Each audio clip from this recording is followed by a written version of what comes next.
This video is sponsored by Anvil. Hello Internet, Seth Skorkowski, and today we're going to talk about 3 questions that Game Masters should ask to improve your game. And like with any Game Master advice, the trick isn't simply learning to ask these questions, but when and how often you should be asking them. Overdoing it can become tedious or even detrimental. Now, this video is going to be system neutral, so it doesn't matter if you're playing Dungeons & Dragons, Outgunned Adventure, Cyberpunk Red, Call of Cthulhu, or whatever else, the same general tips apply. Now, first up is not one of these. It's a popular question that Game Masters love to ask, and then they tell other Game Masters online that they should be asking, but at best, it isn't actually very helpful at all, and at worst, it's simply annoying or antagonistic. And that's, are you sure? Hard success in the lockpick. I open the door. Are you sure you want to do that? Yeah? It opens up to a round room, and in its center, a black lacquered box rests atop a short pedestal. Okay, well then I'll step inside and inspect it. Are you sure you want to do that? Yes, that's what I said. Silver inlay runs across the box's face, kind of like circuitry, and it all comes together what looks like an ivory button on the top. I push it. Are you sure you want to do that? Dude, yes, I push it. I push the button. A Game Master asking, are you sure, isn't bad in and of itself. It can add a touch of tension, especially if the player seems a little bit unsure of their action already, but it can easily become overused and become annoying.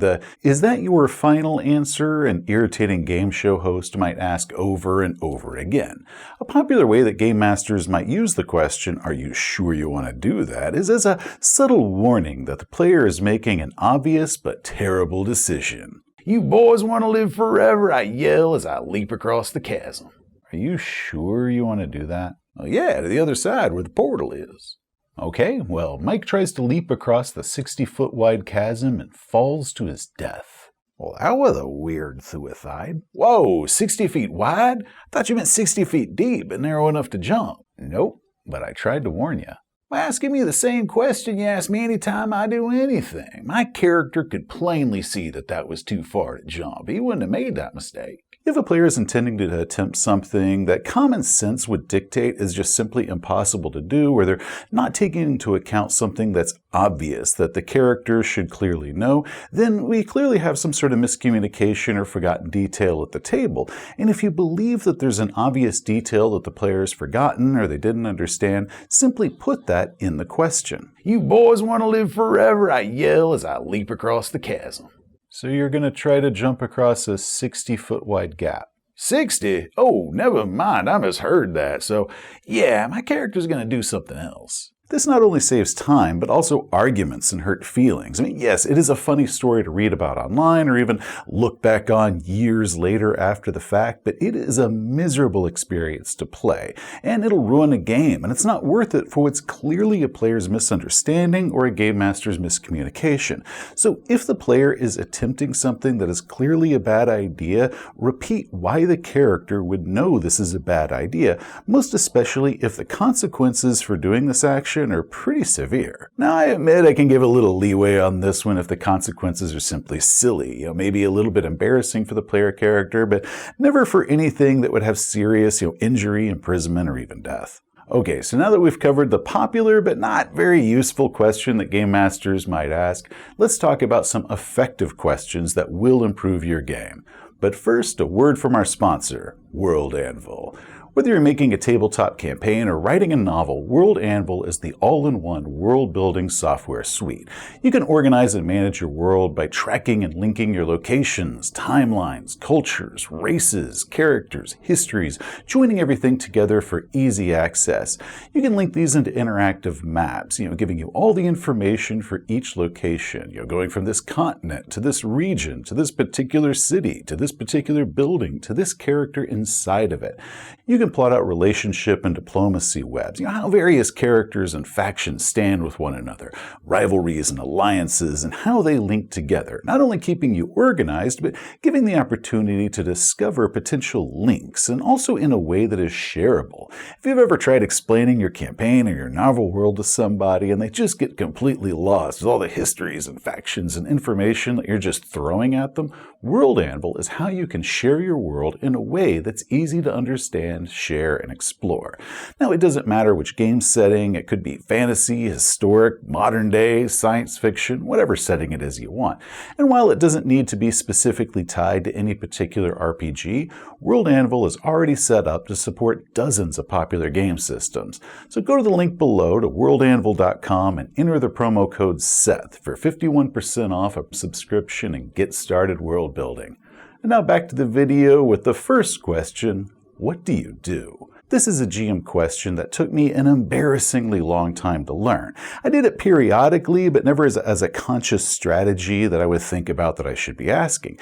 It wasn't until that I read Cult Divinity Lost, which promoted asking this question, that it really clicked with me, and it has been super successful. I brought it up in my video dealing with blurters, but essentially, when a game master introduces a scene or narrates how something has changed or a new piece of information has been revealed, end that with, what do you do? As Todd steps toward the idol, there's a click, and a stone door begins lowering across the entrance as water begins pouring into the room. What do you do? Asking what do you do serves several functions.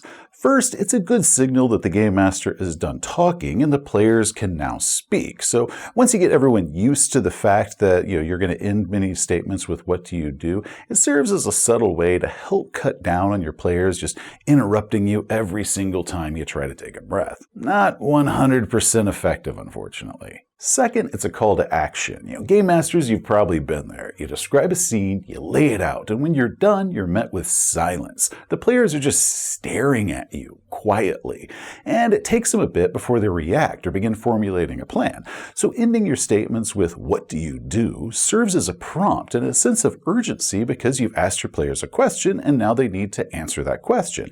It's a very simple trick, but extremely effective at keeping the game moving. Now, I have seen some online discussions and people who don't like the question, and their criticisms seem to mostly boil down to complaining about game masters who either end every single sentence they say with what do you do, overusing it to the point that it has not only lost its impact, but it's just become irritating. Or game masters who demand immediate action. They must commit to an action right now, versus letting the players ask questions or discuss their plans together. So game masters, still allow your players the opportunity to clarify any information or plan a decision. The question is merely the prompt to get them started talking. Next, and the second layer behind what do you do, is what is your intent? Or simply, what do you want? Sometimes it's not enough to know what action the players are taking, but why and what outcome it is that they're hoping for. Soldiers rush into the tavern, their swords drawn. The captain steps forward and sneers, "You're under arrest." What do you do? They're all clustered in the middle of the room. Is there like a big chandelier above them? Yeah, why, yes there is. And the rope to lower that chandelier down so they can light the candles, is that tied off anywhere near me? Yeah, it's on the wall right here near you. Cool, then I'm going to whip out my dagger, slice that rope, and drop the chandelier on him. Oh man, so it drops on him and kills two of them, blood and brains everywhere. A third one is unconscious, and the captain is staggering around moaning, and it looks like he's stunned. I didn't want to kill him, I just wanted to drop the chandelier and capture them in a metal ring like the Three Musketeers. Oh, I thought you were trying to crush them. Sometimes the player's intent is obvious, other times not so much. I did a whole video explaining why players should announce what it is that they're wanting, and ideally that's the best way, because it doesn't require that the game master ask for what outcome it is that the player is hoping for, because the player has already stated what they're hoping for. But as any game master knows, players aren't always the best at communicating what it is that they want. They're really good at communicating their disappointment that they didn't get what they wanted because their game master isn't a mind reader. So, while players announcing their intent is the best option, and the second best option is that the game master develops psychic powers, the third best option is game masters just simply ask what it is the players want. It might simply be a player asking what a shopkeeper is selling, and the game master comes back with, "Oh, what are you looking for?" rather than listing off a store's entire inventory until they randomly guess whatever it is that the player is wanting. This one is really important when it comes to social interactions, when the player is wanting a specific reaction from an NPC, such as you walk up to the building, this huge guard with a chrome arm steps in front of you. "I can't let you in, Chumba." Boy, you do not want to test me tonight. 18 on the face down. I won that. So does the Game Master have the guard A, stand aside, B, run away with P running down their leg, or C, have the guard make a clumsy attack? He'll give him minuses because he's been intimidated. He'll choose A. I mean, he lowers his gaze and steps to the side. Yeah, they don't pay me enough for this. Dang, I was hoping he'd call for backup. That way we could gag 2 or 3 of the guards and get their radios. Oh, yeah, I didn't even think about that. So for any players out there watching this, if the Game Master knows what effect it is that you're intending, you're more likely to get whatever effect that is. Not simply because the Game Master is wanting you to have a fun game, but also when the Game Master is kind of listing all the different options in their head of possible outcomes that might result of this, if they don't happen to think of whatever result it is that you're imagining, the chances of getting what you're thinking of are effectively 0. Now, sometimes the answer or result is very simple. No roll or extra difficulty required, when we're all happy because the player got what they wanted. Sometimes the desired result might require increasing the difficulty for whatever skill roll that is. So Game Master should know what the entire goal is before they call for that roll. And this really cuts down on player disappointment as well as potential arguing around the table when you announce this adjusted difficulty after the player has already rolled. Your silenced rifle gives a little thop and the guard drops without a sound. Nice thought. Dang, I was hoping it would fall off the edge and go out of sight. Okay, yeah, just increase the difficulty from an 8 to a 9 if you want to direct his fall and kind of push him over the edge. Otherwise, we can just roll randomly to see if he just happens to fall off the edge and out of sight. I hit him with an 8. You should have told me what the full difficulty was before you asked for the roll. Dude, I just didn't know that's what you were wanting to do. Well, it seemed obvious to me. So it's best for everyone when the Game Master asks what the player's full intention is before a roll is even called for. And finally, and this is one that I need to be better about asking around my table because the results are just solid gold every time I do remember to ask this question, and it's, how do you feel about that?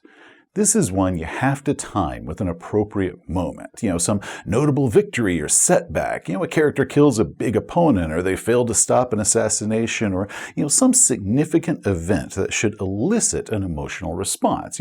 Ask the player how their character feels about it. First, this prompts your players to actually think about it from their character's point of view. A little reminder to roleplay and get inside their characters' heads and actually commit to an emotion that their character feels.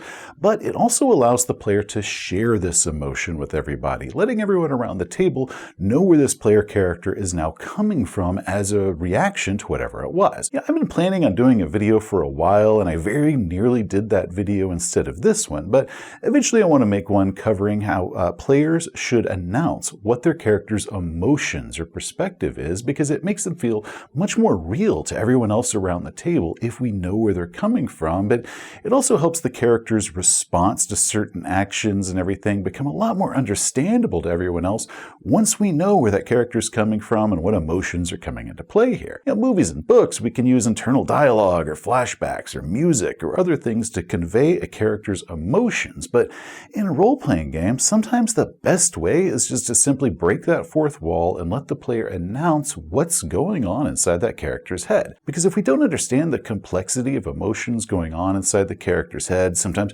maybe relating to some backstory incident, the character's resulting actions might not make sense to everybody else. You step into the hotel room to discover Detective Branson's body dead on the floor.